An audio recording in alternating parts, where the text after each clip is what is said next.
Miriam, muito obrigado por estar aqui hoje, trocando as suas experiências conosco, com as pessoas que nos acompanham. Muito obrigada, Wagner. Eu que agradeço o convite, é um prazer estar aqui com você e um prazer estar abrindo aí esse novo formato, né, do teu programa. Muito obrigado pelo convite. A literatura e a sua vida se mesclam. Como é que acontece esse encontro? Bom, eu creio que isso aconteceu muito cedo mesmo, acho que bem na infância. Meus pais são europeus, né, e minha mãe é leitora, e sempre foi leitora. Então, eu acho que uma das minhas maiores memórias em relação a isso é da minha mãe, né, nessa motivação e muitas vezes, até às vezes com um caráter um pouco obrigatório, mas ela muito serena também, como nós víamos sempre ela lendo muito, então era um hábito dela, e isso na minha casa era muito frequente, né? Automaticamente, meu pai também tinha uma ligação sutil com a arte, adorava museus, adorava ver os acervos, gostava, então eu estava sempre envolvida nesse universo desde muito cedo. Eu me lembro que nas férias de julho, né, nós temos férias escolares em julho, e antes nós tínhamos as férias escolares de dezembro e janeiro. Então, minha mãe sempre designava uma leitura teoricamente específica para minha faixa etária, e eu tinha que fazer uma arte também, ou uma pintura, ou um bordado, era muito engraçado. Então, tinha sempre essa ligação, né? E nas férias de dezembro e janeiro, como era um período mais extenso, eu tinha que ler 2 livros e eu tinha que desenvolver uma pintura ou um bordado um pouco maior do que o normal. Então, essas são as minhas primeiras, assim, essa é meu primeiro contato. Né? Em seguida, eu tinha uma avó, também materna. Minha avó era uma verdadeira contadora de histórias. Então, minha mãe, quando veio para o Brasil, né, tendo que sair para trabalhar e entrando no mundo profissional dela, ela me deixava com a minha avó. Então, minha avó me contava muitas histórias. Nós sentávamos e a minha avó me introduziu na contação de histórias, literalmente, totalmente. Ótimo. Né? E também com a música. Minha avó tinha por hábito cantar, dentro da cultura espanhola, as músicas infantis. Então, automaticamente, eu também tinha uma ligação, uma prima minha tinha essas escolinhas de contraturno, na época isso era muito comum, né? Então as pessoas tinham escolinhas para o fortalecimento, né, da aprendizagem, ou então para umas questões de alfabetização.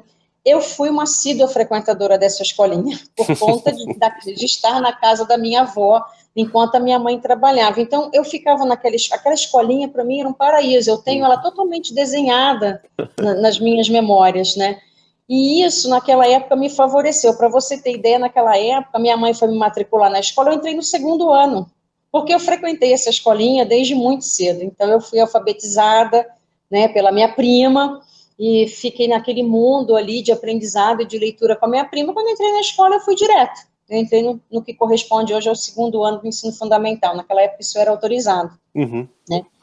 E para somar e fechar isso, eu tenho um primo também bibliotecário, eu também sou bibliotecária, né, de formação inicial. Eu tenho um primo bibliotecário, e o meu primo, ele me chamava muita atenção. Era uma pessoa extremamente sensível, e ele também vendo, acho que talvez a minha veia, não sei se já veio comigo, talvez, nós fazíamos todas as festas infantis da casa, da família, nós contávamos histórias nas reuniões, entendeu? E começamos esse processo. E meu primo é escritor, é poeta, então eu tinha essa... Ele trabalhava na casa de Rui Barbosa, né, então um acervo belíssimo, e eu vivia na Biblioteca Maria Mazetti, que era a biblioteca infantil da casa de Rui, né? Então eu cresci nesse universo, entende? Ali permeada por essas pessoas ligadas, né, à literatura, à leitura, dentro da forma mais simples, como da minha mãe, até a forma mais complexa, como a do meu primo, que acabou, inclusive, sendo amigo de Drummond. A primeira faculdade que eu fiz, eu era muito voltada, eu sempre tive algo assim muito forte de contribuir. Eu achava que eu tinha que fazer a diferença, e eu achava que a literatura era esse viés. Ela vinha com essa possibilidade, através da literatura eu podia contribuir, né, com uma mudança, algo bom, algo que fizesse a diferença na vida das pessoas. E eu tinha um desejo antigo na área médica. Então, o primeiro curso que eu fiz foi medicina. Olha. Mas na impossibilidade de cursar, eu tive uma impossibilidade de cursar naquela época, eu era muito nova, eu passei para a faculdade com 15 anos, Então, minha mãe achou isso também muito imaturo na época, né, um curso dessa complexidade, eu com essa idade. Então, eu falei, puxa, mas então eu vou fazer biblioteconomia como meu primo. Então, como ele era meu espelho ali, né, ele era meu, né, e nós tínhamos muito contato, então eu entrei para a universidade na área de biblioteconomia. Eu não tenho memória da escola, engraçado, não tenho memória da professora, não tenho memória da escola. Então, isso também me fez, dentro do meu trabalho, fazer com que as crianças tivessem memórias da sua escola, do seu professor, porque eu não vivia essa situação.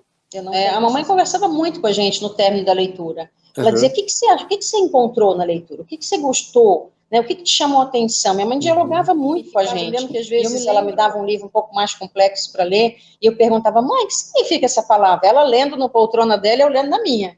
E eu dizia, mãe, o que significa essa palavra? Ela diz, lê mais um pouquinho.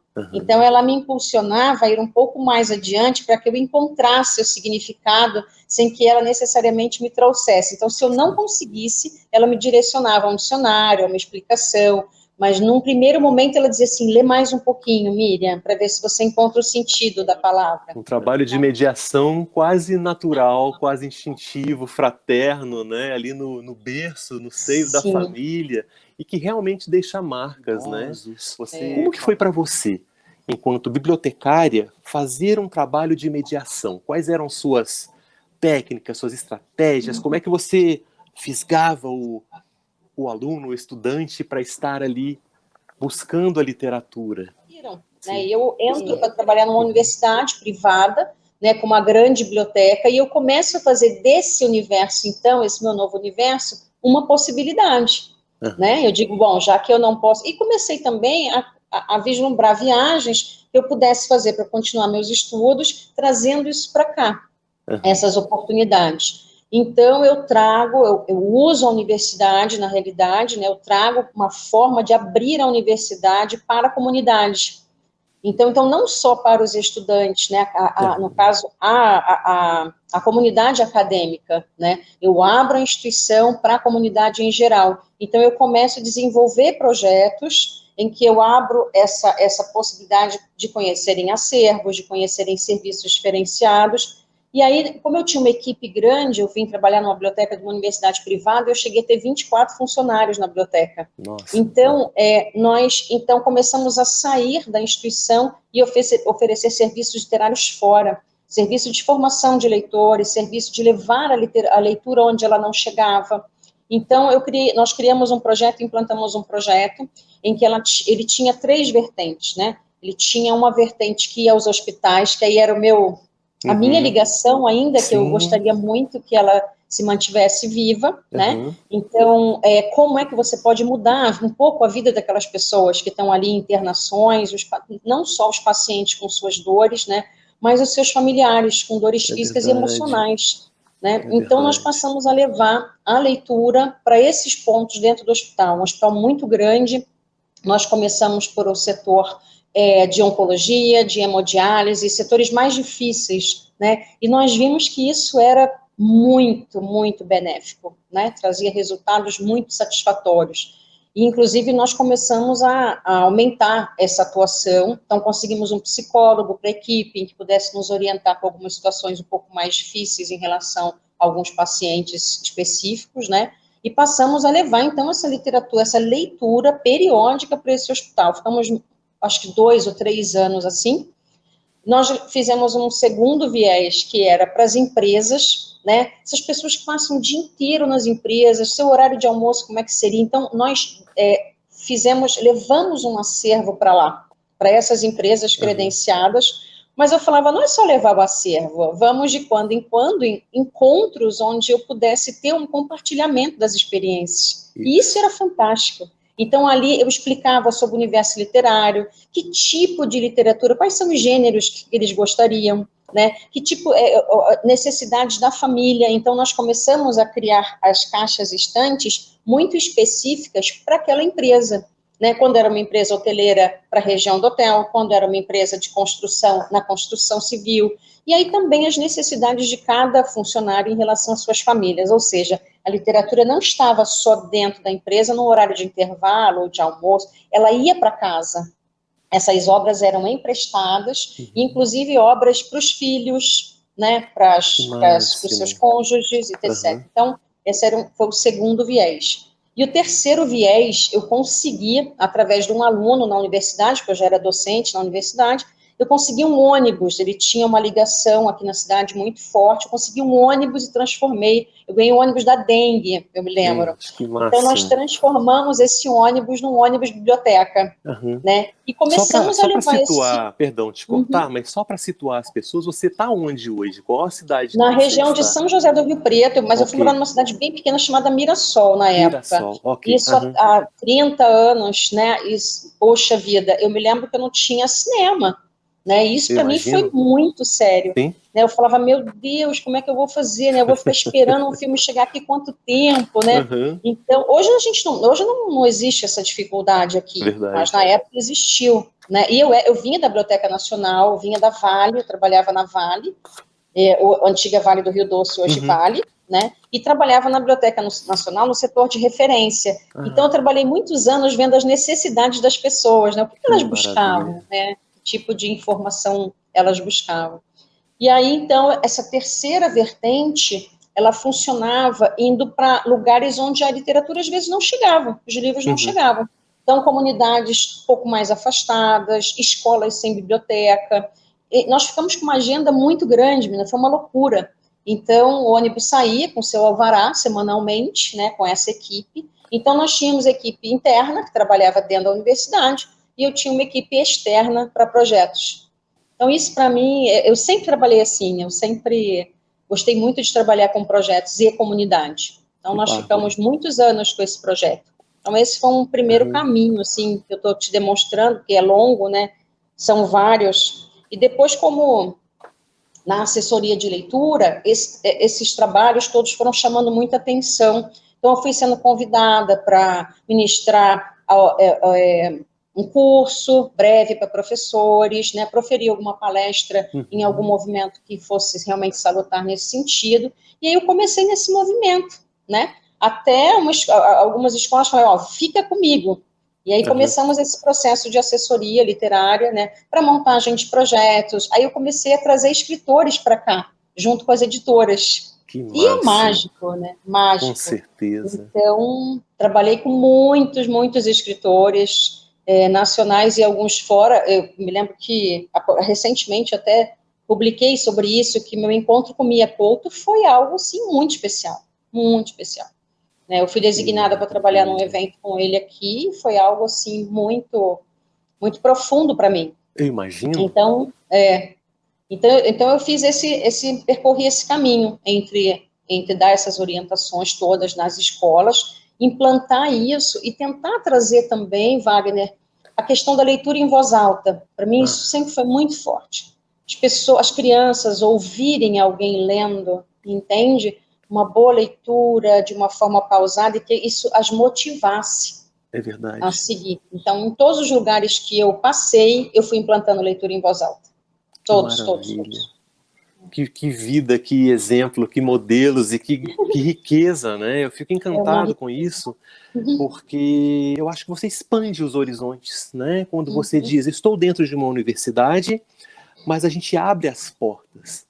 Também para aqueles que não podem estar por algum motivo, ou por uma questão mesmo financeira, porque tem que trabalhar, ou porque estão lá na sua empresa. Então, você levar isso até eles, né, é muito interessante. Você falou uma coisa muito séria, que é, não basta oferecer. É preciso fazer um trabalho por trás, de aproximação, de sensibilização, né? Gosto muito quando você diz...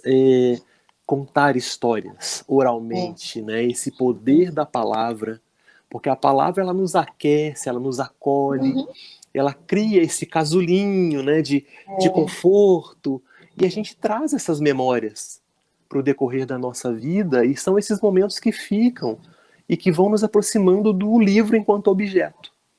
Né? A gente é capturado num bom sentido, né? Por esses modelos, por essas ações, e sua vida vai se enredando de uma forma muito interessante, né? Você vai costurando os seus sonhos, você vai costurando os seus planos, aqueles que você não realizou, mas que de alguma forma você se insere, né? Contar histórias no hospital, de certa maneira, sana um pouquinho daquele seu chamado para esse universo, do cuidar do outro, né? Exatamente. E eu sei que você fez um trabalho voluntário, que você viajou para o Nordeste, levando palavra, levando educação. Como é que foi essa experiência, Miriam? O que é que muda na sua vida? O que que o Nordeste representou para você? Essa região que às vezes a gente fala como algo tão distante, né? E às vezes fica parecendo que não faz parte do nosso Brasil, de Sul e Sudeste, um lugar tão rico, né? Repleto de sensações, de cheiros, de cores, de cultura. Como é que foi para você esse encontro com a região Nordeste? Como se deu? Olha, eu sempre digo, Wagner, o tempo que eu permaneci nesse projeto, primeiro que eu acho que esse projeto foi um presente, caiu na minha vida. Na realidade, como nós somos ligados a uma universidade, esse convite só surgia se você tivesse essa ligação acadêmica, né? Entendo. Então, você simplesmente se afastava do seu trabalho durante uma semana mensalmente e você permanecia na localidade da qual a instituição, então, fornecia o serviço, né? E aí eu fiz Norte e Nordeste, fiquei durante 6 anos, eu fiz Norte e Nordeste, então nós saímos daqui, por exemplo, no domingo após o almoço e voltávamos na sexta-feira ou no sábado de manhã, era o nosso retorno, né? E aí eu fui vivendo essa experiência achando que eu ia fazer uma experiência de formação de leitores, né? Eu vou para uma comunidade, vou formar leitores, eu vou selecionar pessoas possíveis, né, que teriam condições de fazer esse papel, desempenhar esse papel aqui na localidade, então nós daríamos orientações posteriores, um acompanhamento, né, e de repente eu me vi aprendendo a viver, vendo o que eu nunca tinha visto, conhecendo de perto o que era vulnerabilidade, o que eram situações que eu nunca tinha visto na minha vida daquela maneira, né, e como eu poderia contribuir, como eu poderia fazer a diferença, de que maneira eu posso fazer a diferença aqui, porque eu não posso chegar com toda esse cabedal conceitual, essas regras, isso não vai funcionar aqui. Não é assim que funciona, né? Então, nós tivemos muitas situações dificílimas de administrar durante esse período, claro, né, em decorrência das limitações, todas as limitações que existiam, desde a limitação até de chegar na localidade, né, porque nós fazíamos 10 salas de leitura, de aula, né, por viagem, e eu ficava responsável, né, meus colegas, eu ficava responsável por visitar as possíveis salas, os possíveis ambientes de leitura que pudessem ser criados nesses locais, né? Então, fazia uma pré-seleção das pessoas interessadas, de alguns professores interessados, fazia uma espécie de treinamento e via que recursos que teriam. Como eu vi que algumas localidades não teriam recursos, eu comecei a montar campanhas aqui, na região. Então, eu cheguei a levantar, acho que 4.500 obras, começamos a levar isso aos poucos também, em algumas situações, né? E em outras situações, algumas localidades recebiam do governo, né, um acervo, um pequeno acervo, e aí como fazer com esse acervo? Esse acervo, muitas vezes, nós chegávamos, ele ainda estava nas caixas, né? Então, como disseminar isso, né? Como é que funciona? Então, eu tive que trabalhar com eles desde uma possível organização física da sala de leitura, como é que vocês vão organizar isso, para que esses livros circulem, né? E como é que vocês podem oferecer isso para a comunidade, dentro das suas diversas, né, situações e faixas etárias, né? Que tipo de livro você... Então, começamos a fazer esse trabalho, mas eu digo para você, eu aprendi a dançar, eu aprendi a contemplar, eu aprendi a comer, eu aprendi tanta coisa que eu achava que eu sabia e eu não sabia, né? Na época eu tinha um filho muito pequeno, meu filho era, acho que, quando eu comecei a fazer esse trabalho, ele tinha 3 anos, então era um distanciamento, um primeiro distanciamento longo, e eu via tantas crianças em situações tão diferentes, né, da minha, que estava ali protegida dentro de casa, enquanto eu saía para trabalhar. Então, tudo isso foi mexendo muito comigo, e eu fiquei mais impulsionada ainda de desenvolver esse trabalho. Então, nesse sentido, nós fomos montando mesmo possibilidades diferenciadas para essas pessoas, e que isso pudesse fazer a diferença deles conseguirem um novo trabalho, deles terem novas oportunidades, deles conseguirem se comunicar, porque inicialmente era um projeto de alfabetização e letramento, né? Pessoas que não sabiam. Então, era uma forma de se comunicar, né? O filme, né? Quando você vê o filme, né, da Maria, a Fernanda escrevendo as cartas, né, aquilo acontecia ali, literalmente, com a gente. Né, eles não sabiam o que era marcado na caderneta deles, que eles compravam na vendinha. Eles não sabiam o que estava escrito ali. Né? Então, isso foi muito, muito importante dentro do meu processo pessoal, eu acredito. Então, não foi só um trabalho profissional, foi um crescimento pessoal. Né? E talvez também, até hoje eu penso nisso, como será que eles lembram de mim? Como será que eles lembram daquela época, daquele processo? Né? Nós fizemos tanta coisa juntos, como é que será que eles estão hoje? Né? E o mais interessante é que nesse projeto, depois que você fazia isso, existia um período de 30 dias que essas pessoas selecionadas de algumas localidades vinham para a universidade, para eles entenderem como é que funciona esse universo, né, fora. E eram experiências incríveis, incríveis. Então, eles praticamente ficavam aqui dentro da biblioteca durante um período, né, conhecendo o funcionamento, conhecendo a diversidade de acervo, as preferências literárias, como abordar um usuário, por exemplo, né, que chega, quem fica teoricamente na biblioteca deles, no acervo que eles iam acontecer, como é que você contribui? Como é que você, né, recebe essa informação e localiza essa informação, né? Então, foi muito interessante, assim.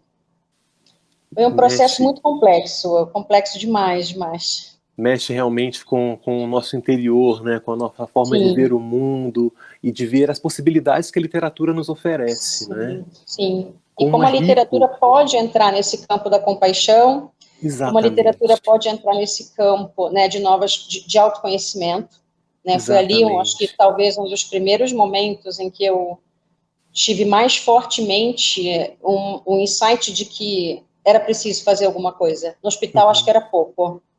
Falei, é pouco, entende? São dores diferentes. Com certeza. São dores totalmente diferentes. E eu tenho certeza que você deixou boas marcas, tanto num lugar quanto no outro, e possivelmente você formou novos leitores, possíveis formadores de leitores, porque alguém deve ter continuado esse trabalho. Sim. Alguém deve ainda... Equipe, né? Pois Era uma equipe. E o mais interessante é que nós viajávamos, cada professor viajava com 2 alunos da graduação. Depois o projeto foi começando a ter muitos problemas, então viajávamos só com um aluno. Mas uma experiência também riquíssima eu viajar com os alunos da graduação. Sim, né? sim. De nós construirmos um processo juntos ali, o aluno, o professor e a comunidade. Né? O aluno, o professor e a quem você vai atender e de que maneira. Então isso foi muito importante também. Foi uma experiência também muito rica de viajar com os alunos. Eu imagino. Esse aprendizado, ele nos toca, né? Ele nos transforma. A gente começa a ver novas possibilidades para o mundo, para nós mesmos, né? E tudo se linka, né? Eu acho que a vida é esse grande mistério, as coisas vão se linkando, elas se encadeiam, a gente às vezes não entende o que está acontecendo aqui, mas vai entender logo ali, por que eu fiz aquilo, por que eu não fiz, né? E você hoje, de certa forma, consegue abraçar todas essas áreas com o seu projeto, que é um projeto muito bacana, que é o Nas Águas da Poesia, e que você trabalha a literatura, o autoconhecimento, a presença. Fala um pouquinho pra gente dessa sua nova etapa de vida, dos seus planos, o que você tem feito. Bom, o Nas Águas da Poesia, na realidade, o projeto nasceu de um outro projeto. Quando eu percebi o Nas Águas da Poesia, ele é independente, mas ele vinha de uma proposta, um chamado inicial do projeto, que era o projeto Meditação, Yoga e Literatura, né? Então, como eu tenho a formação, como durante esses últimos 10 anos eu fiquei muito envolvida com meditação, mindfulness, e isso me levou ao yoga somático também. Então, uma formação no yoga em que tá tudo no nosso corpo. Nosso corpo é um registro, são memórias, então de que maneira? E às vezes as memórias são agradáveis e algumas memórias não são agradáveis, e isso está no seu corpo. Então eu percebi que o yoga podia ajudar muito nisso, a você soltar suas amarras e você fazer um trabalho um pouco mais direcionado a esse soma, sabe, livre, liberto, sem tantas dores. Então eu descobri esse caminho pelo yoga, na meditação e no mindfulness, né, estudando com um lama muito especial. Então eu falei, puxa, eu vou linkar tudo isso, né, e vou fazer um trabalho. E como eu vinha numa primeira formação temática no yoga, né, meu primeiro professor da primeira formação, ele dizia, você monta uma aula temática. Então, eu vinha de uma linha do yoga que tinha um tema, e você dava uma aula desse tema. Eu falei, nossa, no final eu vou ler sobre esse tema, né? Vou fechar com uma leitura, e vim com essa novidade. No final da aula, eu vou ler uma poesia, né? Então, buscava dentro da poesia uma possibilidade, dentro daquele campo, daquela área, daquele tema que eu estava trabalhando fisicamente ali, mentalmente ali. E isso foi, eu fiquei observando, eu achava que aquilo era simples, e dizia, puxa, será que eles estão gostando, né? Aí eu fui vendo alunos que tinham um caderno, que no primeiro momento, o projeto tem 5 anos já, eu leio poesias nesse projeto da meditação e yoga e literatura há 5 anos. E ele não se desgasta, é impressionante. Nós estamos trabalhando online, né? E eu estou fazendo a gravação online das poesias para os alunos. Então, de repente, eu vi assim, eu tenho um caderno de poesias. Falei, como? Eu tenho um caderno. Todas as poesias que você entrega aqui, eu coloco no meu caderno. Estou com um caderno lindo de poesias. Falei, Que nossa, maravilha. é verdade? Eu falava, puxa, então a gente nunca sabe onde alcança e como alcança, né? Porque era assim, quando acabava a aula, eles falavam assim, você coloca a poesia no grupo, por favor? Você tem a poesia impressa hoje para eu levar para fulano? Eu dizia, tem. Então eu comecei a sentir que não era só leitura, que ela precisava estar junto com ele, ela precisava vir com ele. E aí é isso. E aí eu comecei a levar os livros. Então não só aparecer com papel, aparecer com um livro na mão. Eu sempre gostei de ler com um livro na mão. Eu sempre fui muito livro presença ali, sabe, corporificado na minha mão. Então, nós chegamos a ler um livro inteiro, por exemplo, como Khalil Gibran, eu li quase inteiro.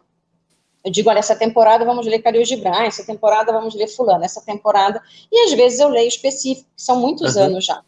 A partir daí, eu pensei, puxa, mas isso está muito limitado a quem é meu aluno, né? Quem é meu aluno, quem não é meu aluno não está limitado.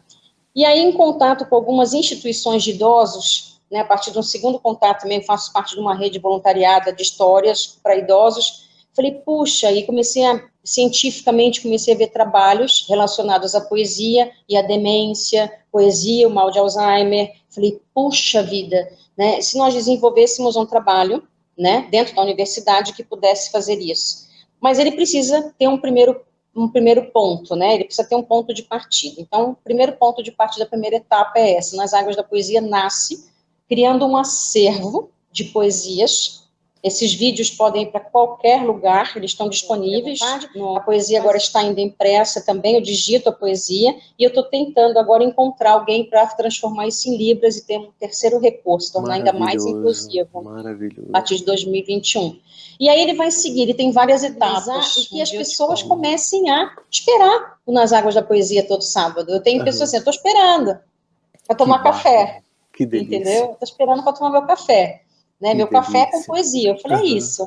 Né? Eu estava publicando sem horário definido, agora eu estou publicando já bem cedo. Tipo, vamos botar no café da manhã. É isso, né? Poesia. Isso é maravilhoso, porque dizem que o brasileiro não gosta de poesia, mas eu acho que ele gosta de poesia. Eu acho que é preciso oportunizar. Né? E, de certa forma, dar a essa interpretação, deixá-la um pouco mais palatável, para que ela faça sentido para quem ouve. Eu acho que é exatamente isso que você faz.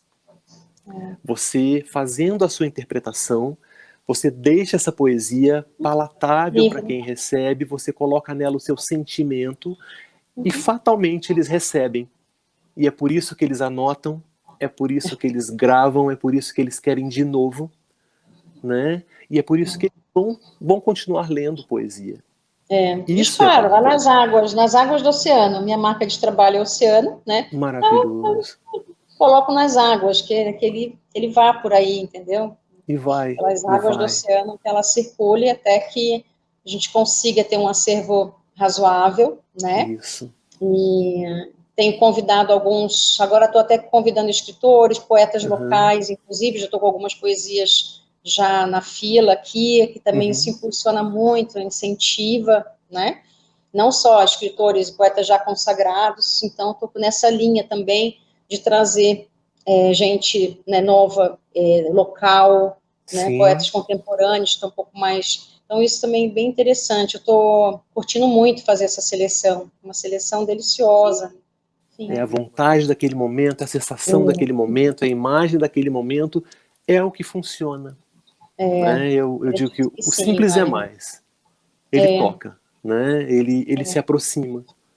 Porque são essas delicadezas que fazem a diferença. Não é o suntuoso, é o delicado, é o simples, é o pontual, né? Sim. E além disso, é tudo tão subjetivo, né? Eu não sei como essa poesia está chegando lá. Olha que delícia. Exatamente. Né? Eu não sei como está chegando.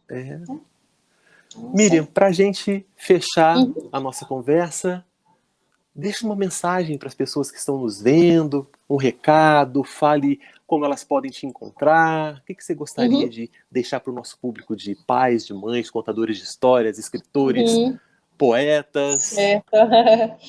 Na realidade, é uma coisa muito simples também. Bom, eu atualmente eu tenho um perfil, né, profissional chamado Oceano Mindfulness. Então, tá no Instagram, só temos Instagram, só alimento o Instagram, porque até o momento eu estou fazendo as coisas ainda meio que sozinhas, produzindo. Meus conteúdos são muito específicos, eu gosto de ficar criando ali, então ainda não consegui me soltar a ponto de deixar isso ir para várias redes. Então, estou só com o Instagram e no Oceano.